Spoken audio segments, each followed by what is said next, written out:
know me, I tell you all day long, I'm not right up here, but I'm trying to get some help. I've been seen and done some, so it was like, why are you f***ing with me?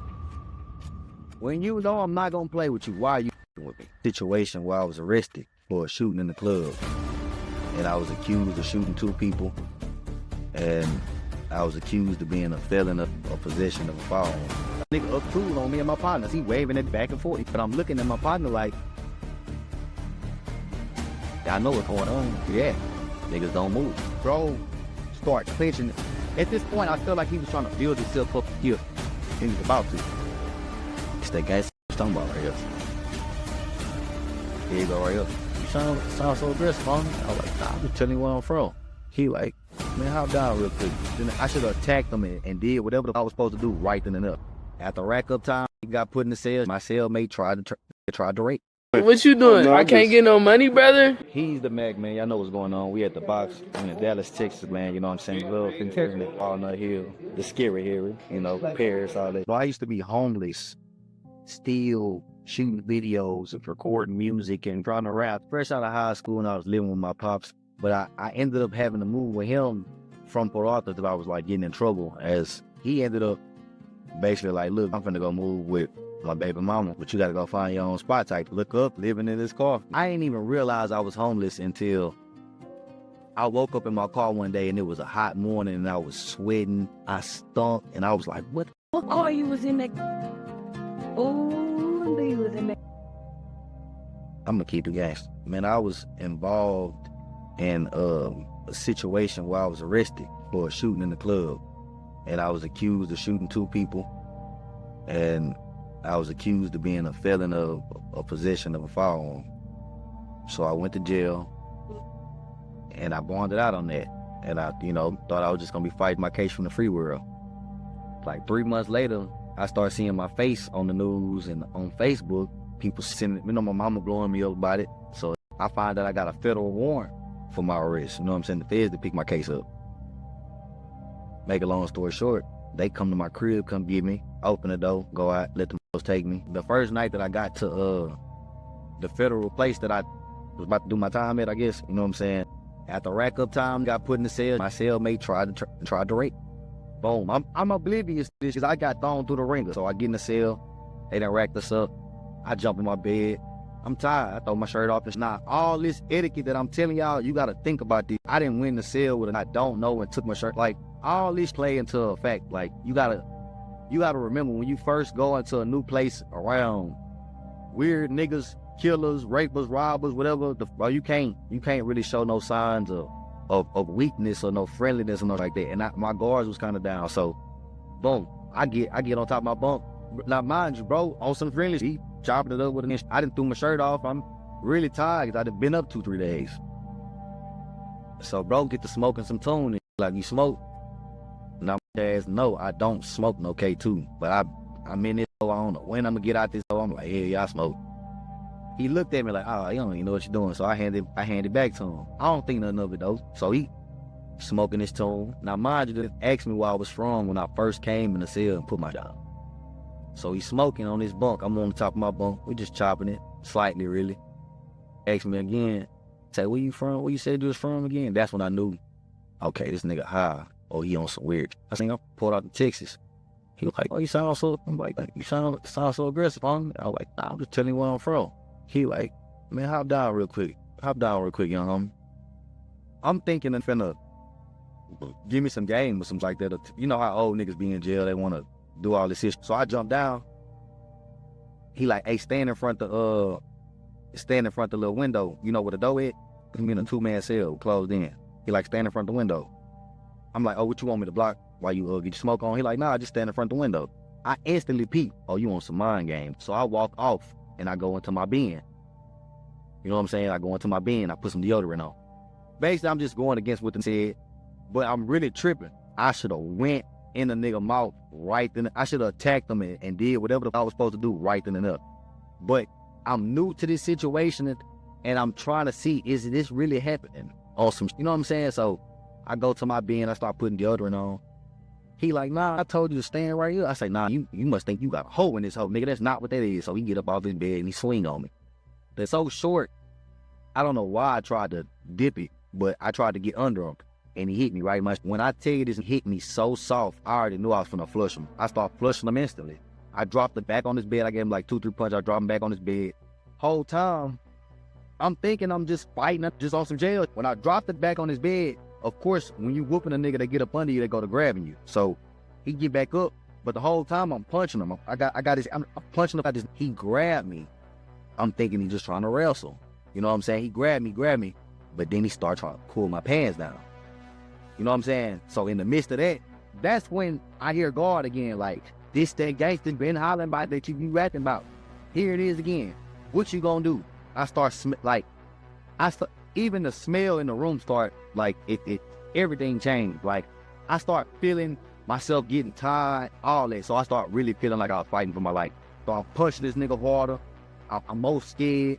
But in the midst of him trying to pull my down, he grabbed the side of my pants, and next thing I know, I'm in the hair. You know what I'm saying? They just lifted me up, but he tried to slam it on my head. So I grabbed him. However we feel, it didn't hurt me at all. It discombobulated him, or maybe one of the punches discombobulated him. We both landed on the ground. He was fucked up. As soon as I tried to get up, my pants, they not completely off, but that nigga tried to pull my down, so my pants down into my knees. The bottom of the holes under my feet. So when I try to get up, I slip. I'm knowing the fight not over with, so I throw my pants all the way out. He's still on the Trmvptv, for pants all the way out. I get up, I start cussing this out. I got this whole blood all over my drawers, all over my.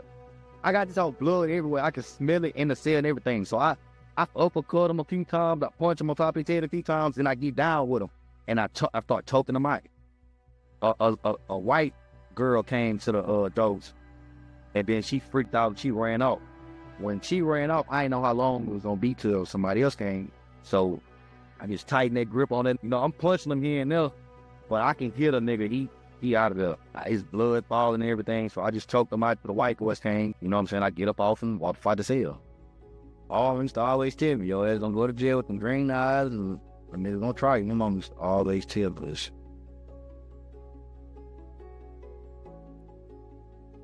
Nigga tried it. Well, they traumatized me because I didn't know. Like, I always knew, like, yeah, this be flirting with.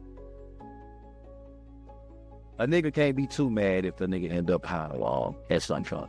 You know what I'm saying? At that time. So, but I'm not knowing that's what's really going on. Because I got so many partners, and I know so many niggas that's locked up. And I don't never hear those stories about that. You know what I'm saying? You kind of think like this outdated or it's old. Like, well, if it happened, a lot of niggas not gonna tell you no way. Yeah. That's another thing that opened my eyes. I said, I wonder how many niggas didn't fight or could fight. Yeah, so basically I met the chick Carla, and she had just got out of a relationship and was used to having a male in the house. So I was on the phone. I met her in let me tell you a funny story. I went to South by Southwest, I forgot what year, and I pulled like 20 of those numbers. So when I got back home and I'm talking to one or two of them, I got them mixed up basically. I'm thinking I'm finna pull up on another, but I knock on the door and this hoe answered the door. But we was on the phone overnight and she was like, when you going home? And I got tired of lying to women. Like, I told her straight up, I ain't got nowhere to stay. I'm at home. I'm in my car. I'm parked at a hotel. I'm good. You know what I'm saying?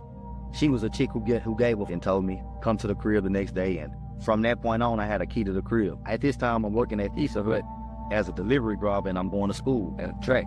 A nigga tried to lie. What? I ain't gonna lie. Wow. What was going through my head, basically, when that gun got put to my head and I already had them took what they took, I started thinking about my son, like, hold on, Dad. And then I started thinking about, hold on, you talk about all this gangsta ass, you ain't finna die with no gun on you, is you? You know what I'm saying? Certain questions was getting asked, like, niggas started asking, this is why I knew it was a robbery. Nigga asked my partner, was they strapped? You asking that for? I had them get in a car with me. Just in case, just on some precautions, like, you know, we in a car. You can't really do too much in the car, but the nigga was so slick, we ended up getting outside the car. Niggas go to ask him for calling me Lil Herb, and don't nobody call me Lil Herb but my family. 1 o'clock in the morning, we in the streets doing a business deal, and you asking for something. It sounds like you trying to take something. So at that point, a nigga hop out the car and up tool on me and my partners. He waving it back and forth, you know, waving it back and forth. Me and bro was trading the gun. And it got to a point where we were about to exchange the gun. And When I gave him mine, he held on to his. But I'm not no hoe. I held on to his gun too. But I'm looking at my partner like, I know what's going on. Yeah, niggas don't move. So the nigga jerked his gun back at the two, waving it back and forth. On his spot, that's not dead, grabbed me instantly. Let her, don't shoot. Don't shoot me. I just got shot in the leg. Don't shoot. I'm lying. I grabbed his partner because I was about to hold him hostage. But I started thinking like, man, I hold this nigga hostage to me. Fuck around, kill my partners. This ain't okay. So when I grabbed him, you know, when he pointed the tool at me, he go to my partner. So when he do that, I grab his partner like, hey, what y'all doing? You know what I'm saying? Like, what's going on? Bro, like, watch out. Watch out. He make bro get out the way. Bro walking me down. No, so like, he comes down. At this point, I'm scared for my life. I ain't gonna lie. I'm scared. I'm terrified. Bro, start clenching. At this point, I felt like he was trying to build himself up to kill. He was about to. He told the streets that his gun jammed. I ain't never hear no skit. All I know is that nigga clenched his teeth and a car passed by. I start thinking, I get to reach, and that nigga said, what you reaching for? And that's the end of that story. Ain't even get the F.A. off, didn't even get the. I don't give about saying that on camera. It is what it is. Self the motherfucking defense. And it's like, I be finding myself in pickles with God, like, it's that gangster she was talking about right here. Here you go right here. You'll find what you're looking for. This is what you're looking for, right, youngster? This is what you screaming about, right? Like, that's the worst.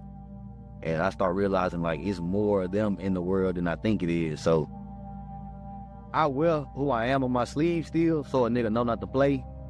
But I don't go around looking for sure. I'm not on no extra tough guy, but if you play with me, I'm hurt you.